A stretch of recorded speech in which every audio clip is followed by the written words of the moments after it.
រដ្ឋបាលខេត្តសៀមរាបជំរុញការអនុវត្តសូចនាករគន្លឹះ22ចំណុចដើម្បីពង្រឹងប្រសិទ្ធភាពកិច្ចការពារកុមារក្នុងត្រីមាសទី1ឆ្នាំ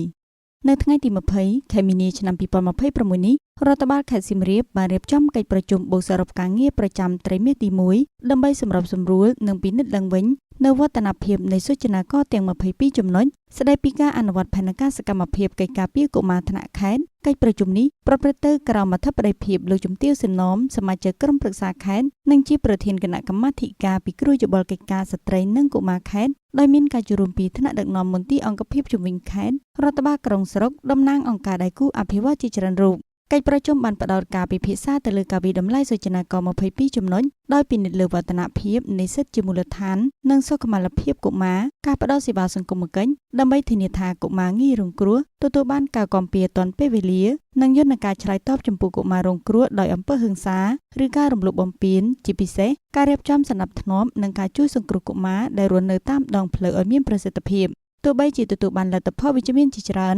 ប៉ុន្តែអង្គប្រជុំក៏បានលើកឡើងនៅបញ្ហាប្រឈមមួយចំនួនដែលទាមទារឲ្យមានការបង្កើនកិច្ចសហការឲ្យកាន់តែជិតស្និទ្ធរវាងអាជ្ញាធរមូលដ្ឋាននិងអង្គការដៃគូជាពិសេសលើការឆ្លើយតបឲ្យទាន់ពេលវេលាចំពោះហានិភ័យផ្សេងៗដែលកើតមានលើកុមារក្នុងឱកាសនោះលោកជំទាវ សឺណមបានផ្ដល់អនុសាសន៍ណែនាំដល់មន្ទីរជំនាញនិងរដ្ឋបាលក្រុងស្រុកទាំងអស់ត្រូវបន្តយកចិត្តទុកដាក់ខ្ពស់លើការបំពេញសូចនាករដែលនៅសេសសល់និងត្រូវមានរបាយការណ៍ច្បាស់លាស់អំពីស្ថានភាពកុមារងាយរងគ្រោះក្នុងមូលដ្ឋានរបស់ខ្លួនលោកថាការជំរុញឲ្យមានការចូលរួមពីគ្រប់ភាគីពាក់ព័ន្ធគឺជាគន្លឹះដ៏សំខាន់ក្នុងការកសាងបរិយាកាសប្រកបដោយសុវត្ថិភាពសម្រាប់កុមារនិងជាផ្នែកមួយនៃការលើកកម្ពស់សណ្ដាប់ធ្នាប់សង្គមក្នុងខេត្តទេសចរដ៏មានសក្តានុពលមួយនេះតាមរយៈលទ្ធផលនៃកិច្ចប្រជុំនេះវាក៏បានបង្ហាញពីការបដិញ្ញាចិត្តយ៉ាងមុតមមរបស់រដ្ឋបាលខេត្តសៀមរាបក្នុងការធានាថាគ្រប់កុមារទាំងអស់ទទួលបានការការពារនិងការអភិវឌ្ឍប្រកបដោយសមធម៌និងបរិយាបន្នផងដែរ